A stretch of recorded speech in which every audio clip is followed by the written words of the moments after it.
दोस्तों हम अपने आम जीवन में भी देखते हैं कि कई घर ऐसे होते हैं जिस घर में कोई ऐसा सदस्य होता है जो अपने घर के लोगों को पसंद नहीं करता, उनके साथ गाली गलौज करता है, मारपीट करता है, और जब वो बाहर निकलता है तो संत बन जाता है। दोस्तों ऐसा ही हाल हमारे देश के प्रधानमंत्री का है। देखिए मुसलमानों से नफरत किस कदर भारतीय जनता पार्टी करती है, आरएसएस करती है, और देश के महामहिम करती है, देश के प्रधानमंत्री करते हैं, बताने की जरूरत नहीं है। अब देखिए कुछ तस्वीरें आपको हम दिखाएंगे, और ऐसी तस्वीरें कई बार आपने देखी भी होगी कि देश के बाहर से जब इस्लामिक कंट्री से कोई गेस्ट आता है भारत, तो किस तरह हमारे देश के प्रधानमंत्री स्वागत करते हैं, या जब हमारे प्रधानमंत्री उन मुल्कों में जाते हैं जो इस्लामिक स्टेट्स हैं, जो इस्लामिक कंट्री हैं, तो वहां किस कदर उनका प्रेम उमड़ पता है मुसलमानों के लिए। तो दोस्तों इसकी बानगी आपको इस वीडियो में हम बताएंगे, कई तस्वीरें आपको हम दिखाएंगे। दोस्तों इसके अलावा देखिए बिहार के जमुई से भी एक बड़ी खबर है।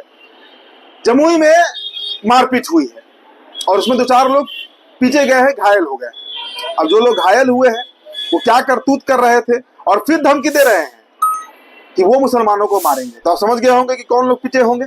ये बड़ी खबर है, इसमें हम एसपी का बयान भी सुनाएंगे, सच्चाई भी आपको बताएंगे, और जो लड़की इसमें है जिन्हें मार पड़ी है, अब पता नहीं पिटी है कि नहीं पिटी है, वो फिर गाली गलौज कर रही हैं और धमकी दे रही हैं। इसके पहले भी उनके कई वीडियो वायरल है, उनकी गिरफ्तारी को लेकर भी मांग उठ चुकी है। तो ये खबर भी आपको हम बताएंगे दोस्तों।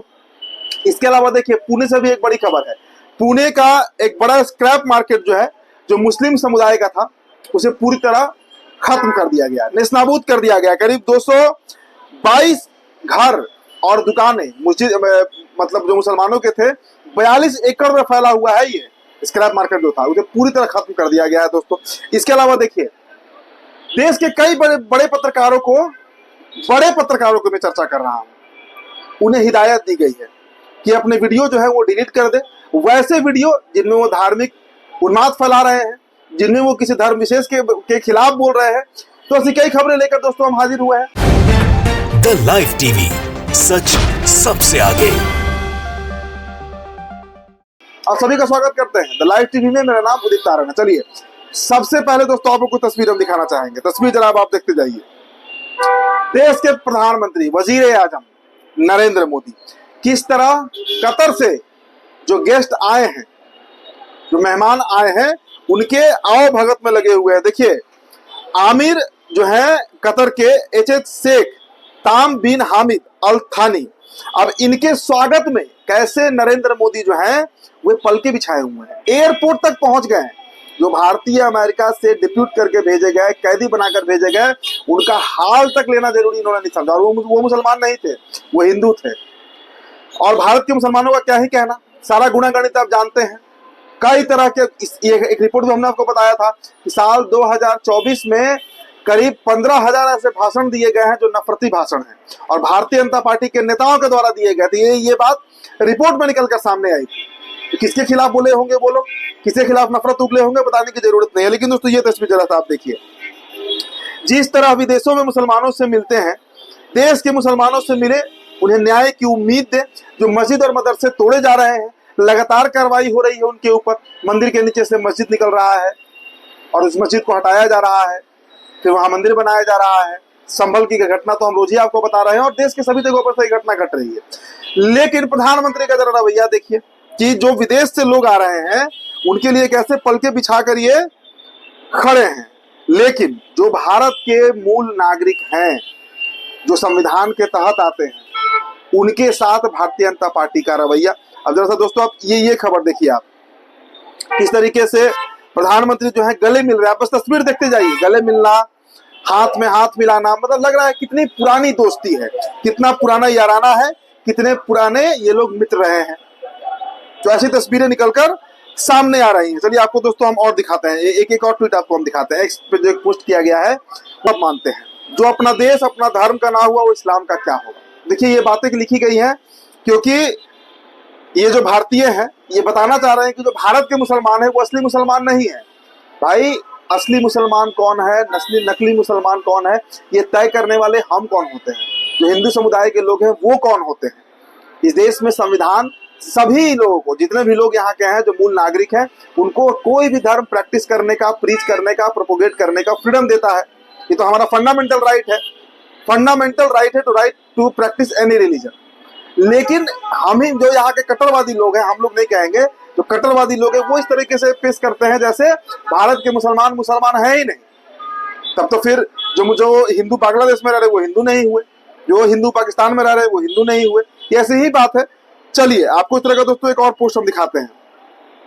देखिए कई सारे पोस्ट हैं जिसमें साफ तरीके से दिखाया गया है कि प्रधानमंत्री साहब कितने खुश हैं, गदगद हैं इन शेख साहब को रिसीव करके। तो यही दोहरा रवैया जो है, एक तरफ आप अपने देश, मैंने कहा ना कि घर के ऐसे लोग होते हैं तो अपने घर के लोगों से नफरत करते हैं, लेकिन बाहर निकलने पे वो संत बन जाते हैं, पूरी दुनिया से वो प्रेम करने लगते हैं। ऐसा ही हाल हमारे देश का है। दोस्तों आपको हम जमुई की खबर दिखाना चाहेंगे। देखिए ये खबर बड़ी है और कैसे इसे लेकर अब मीडिया जो है वो भी नफरत फैला रही है, पहले वो आप देखिए। देखिए मसला पहले आप समझ लीजिए। हनुमान चालीसा का पाठ हो रहा था, जुलूस निकला हुआ था, एक गांव के कई लोग उसमें शामिल थे, बाहर के लोग भी शामिल थे। अब वो जुलूस जब एक मस्जिद के पास से गुजर रहा होता है तो मस्जिद के पास वो जुलूस रुक जाता है और वहां पर वही हुड़दंगई जय श्री राम के नारे लगाए जाते हैं, जोर जोर से हनुमान चालीसा पढ़ा जाता है, मुसलमानों को भड़काया जाता है, कुछ भड़क जाते हैं, मारपीट शुरू हो जाती है। अब इसमें कुछ लोग चोटिल हो जाते हैं, कुछ लोगों को चोट लग जाती है और ये इस पूरी बात की पुष्टि खुद वहां का प्रशासन कर रहा है। तो दोस्तों जो वहां के प्रशासन में बैठे लोग अधिकारी जो कर रहे हैं वो आपको सुनना चाहिए, फिर आगे इस पर बात करते हैं। हनुमान चालीसा पाठ के लिए उस गांव में जमा हुए थे, कुछ उस गांव के भी थे और कुछ उस गांव के बाहर के लोग भी वहां जमा होकर के नमाज पढ़ रहे, पूजा हनुमान चालीसा पढ़ रहे थे। जब ये लोग वहां पर वो लोग जब जा रहे थे तो जाने के समय में थाना को सूचना मिली कि जब ये मस्जिद के पास से गुजर रहे हैं तो वहां पर नाराबाजी किए हैं। तो जो वहां की जो गश्ती पार्टी थी उसको भेजा गया। तो गश्ती पार्टी में जो फोर्स था तो वहां पर गश्ती पार्टी के द्वारा जो फोर्स था तो वहां पर जा करके वो जब हनुमान चालीसा का पाठ हुआ तो किसी भी बड़ी पदाधिकारी या कहीं वो सूचना नहीं दी है। तो आपने सुना जो पुलिस अधिकारी हैं वो कितने डंके की चोट पर कह रहे हैं वही बात कि मस्जिद के सामने से नारे लगाए गए, जिस पर हिंसा भड़क गई और उसके बाद जो करतूत किया गया वो गलत है, मारपीट नहीं होना चाहिए था लेकिन मारपीट हो गई। अब दोस्तों इसमें एक युवती का नाम आ रहा है, इनको आप जानते होंगे, काफी वायरल रही है, मतलब खूब वायरल, क्योंकि इतना नफरती बयान दे चुकी हैं कि इन्हें सब लोग जानते हैं। देखिए अब खुशबू पांडे इनका नाम है और इनकी गिरफ्तारी की मांग दोस्तों बीते 2-3 सालों से चल रही है। आपको दोस्तों दैनिक भास्कर का एक हम कटिंग पोस्ट दिखाना चाहेंगे। देखिए हिंदू स्वाभिमान संगठन की खुशबू पांडे के खिलाफ एफआईआर दर्ज, 15 नवंबर को शोभा यात्रा के दौरान दिया था भड़काऊ भाषण, वीडियो के आधार पर जांच। आपने इन्हें देखा होगा, मैं पक्के तौर पे कह रहा हूं, इनको सब लोग देखा है, हिंदू भी जानते हैं, इनको मुसलमान भी जानते हैं, क्योंकि इतना ये जहरी गलती है। अब देखिए अब ये फिर से धमकी दे रही है और कह रही है कि पलटकर वार होगा, मतलब अभी इन्हें और हिंसा करना है, दंगा भड़काना है। ये छोटा सा क्लिप है दोस्तों, आप देख लीजिए। तैयार रहना, पलट के वार होगा, तैयार रहना। चलिए तो खुशबू पांडे को आपने देखा तो आप स्थिति अब समझ रहे होंगे कि दरअसल मामला है क्या। लेकिन दोस्तों अब इस पर मीडिया का जरा रवैया देखिए। देखिए ऑफ इंडिया ने इस पर क्या खबर लगाया है। ऑफ इंडिया के पत्रकार जो है आप जानते होंगे उनको, उन्होंने जो खबर लगाया है वो पढ़िए आप। उन्होंने लिखा है कि बिहार के जमुई में हनुमान चालीसा पाठ कर लौट रहे हिंदुओं पर मुस्लिम भीड़ ने हमला कर दिया। चश्मदीदों ने बताया कि मस्जिद के पास पत्थरबाजी हुई, भीड़ अल्लाह अकबर के नारे लगा रही थी। तो ये हुआ मीडिया का बयान, मतलब मीडिया की खबर, और पुलिस का बयान भी हमने आपको सुना दिया ताकि आप समझ जाइए कि सच्चाई क्या है और कैसे एक फॉल्स नरेशन जो है वो रचा जा रहा है मीडिया की तरफ से ताकि मुसलमानों को बदनाम किया जाए। दोस्तों आपको हम पुणे की खबर दिखाना चाहेंगे। देखिए स्क्रैप मार्केट का हमने जिक्र किया था कि पुणे का जो स्क्रैप मार्केट है उसे पूरी तरीके से खत्म कर दिया गया। 42 एकड़ में फैला हुआ था वो, 222 दुकानें और घर जो है उसे जमींदोज कर दिया गया, तोड़ दिया गया। तस्वीरें आप देख रहे हैं। देखिए पुणे का बड़ा स्क्रैप मार्केट, मुस्लिम समुदाय का वर्चस्व था। 42 एकड़ में फैले 222 घर, मस्जिद, शॉप को हटा दिया गया और कहा जा रहा है, जो तथ्य कहा जा रहा है कि यहाँ पर अवैध तरीके से रोहिंग्या जो है उनकी संख्या बढ़ रही थी। और यही तथ्य हमेशा दिया जाता है क्योंकि मुसलमान बाहुल्य था, मुसलमानों का एक छत्र वहां पे का अधिकार था, तो उसे पूरी तरीके से अब नेस्तनाबूद कर दिया गया है। दोस्तों आपको एक और खबर हम दिखाना चाहेंगे। देखिए news broadcasters and digital standard authority ने जो बातें कही है वो पूरे भारतीय मीडिया को शर्मसार करने वाला बात है। देखिए दरअसल उन्होंने कई पत्रकारों को चेतावनी दिया है कि भाई आप अपने ऐसे वीडियो हटा लीजिए जो पत्रकारिता धर्म के खिलाफ है। News broadcasters and digital authority standard authority ने 24 जनवरी 2025 को न्यूज 18 की एंकर रूबिका लियाकत द्वारा बीते साल संचालित एक बहस के कुछ हिस्से 7 दिन के अंदर हटाने का आदेश दिया था, लेकिन अभी तक इसमें कोई बदलाव नहीं हुआ है।